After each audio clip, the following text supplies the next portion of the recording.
Cet homme est sur le point de devenir la première personne de l'histoire à avoir parcouru un chemin interrompu du globe terrestre. Après 27 ans de marche, actuellement il est sur la dernière ligne droite. Si je comprends bien, il marche depuis 1997 jusqu'à nos jours. Avant qu'il ne soit né, il avait déjà entamé son voyage. Cet homme, du nom de Carl Bushby, a commencé à marcher depuis la pointe de l'Amérique du Sud, au Chili. Et il a prévu de marcher sur un chemin interrompu du globe terrestre, c'est-à-dire qu'il va contourner le globe terrestre tout en marchant et rejoindre le Royaume-Uni, mais en respectant les règles de sa mission. Les deux règles de sa mission est qu'il ne peut pas rentrer chez lui avant d'arriver à la maison à pied et il ne peut utiliser aucune forme de transport pour avancer. Personnellement, moi, ce que je ne comprends pas, c'est que comment le mec est resté en vie après 27 ans de voyage à pied, traverser les endroits les plus dangereux au monde tels que le Darien, la forêt amazonienne.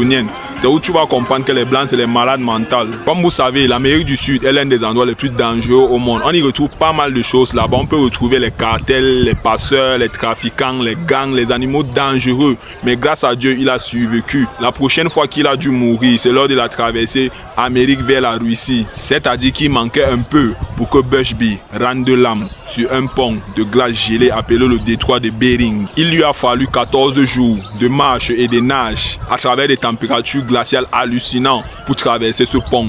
Arrivé en Russie, il a été arrêté et en -1, il allait être écopé de 5 ans de prison. Heureusement, il a été libéré, mais les choses n'étaient pas cruelles à partir de là. Juste au moment où il a commencé à traverser l'Asie, la Sibérie et la Mongolie, soudain, la crise financière de 2008 a frappé. D'où il a perdu un tas de sponsors clés sur lesquels il comptait financièrement. C'est d'où les choses sont devenues très compliquées pour Bushby. Il affirme même qu'il y a des jours qu'il passait sans rien mettre dans sa gueule. C'est quand il est arrivé au bord de l'Asie qui s'est rendu compte que le vrai voyage même commence là.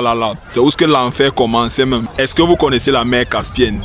Si vous ne connaissez pas, allez faire les recherches. Il a passé 1 an à réfléchir s'il doit passer en dessus ou bien s'il doit passer en dessous de la mer Caspienne. Finalement, il s'est rendu compte que seule la nage pouvait l'amener de l'avant. Et les 31 jours suivants, vous n'allez pas croire, passer 31 jours dans l'eau, dans la mer Caspienne.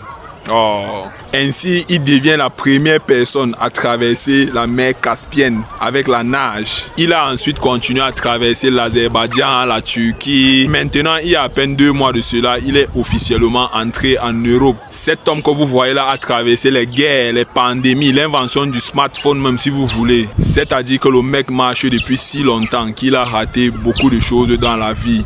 Et dans tout ça, vous n'allez pas croire que sa destination finale est la maison de sa mère. Non, franchement, s'ils ne font pas un documentaire ou bien un film ou bien un livre sur cet homme, je serais énervé.